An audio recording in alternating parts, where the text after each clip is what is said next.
নাকি আলু নেবে নাকি? দাঁড়াও। হ্যাঁ বলো বৌদি, ঠান্ডাতে খুব পড়েছে, গাজর একখান নেবো নাকি?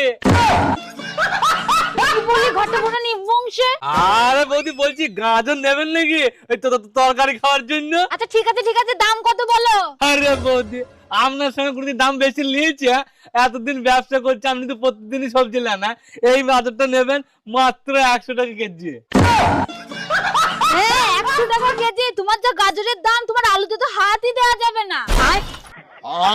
তো হাত দেওয়ার দরকার কি? হ্যাঁ এখন দাঁড়াও, 50 টাকা দেবো, দিলে দিন, নালে নেবো না। আচ্ছা ঠিক আছে 50 টাকাই দেন, নিয়ে যান আপনি নিয়ে যান। আরে তা গাজরের সাথে আলুগুলো কেন দিচ্ছ? আরে বৌদি গাজরের সঙ্গে যদি আলু দুটো না দিই তুমি আবার রাগ করবে না?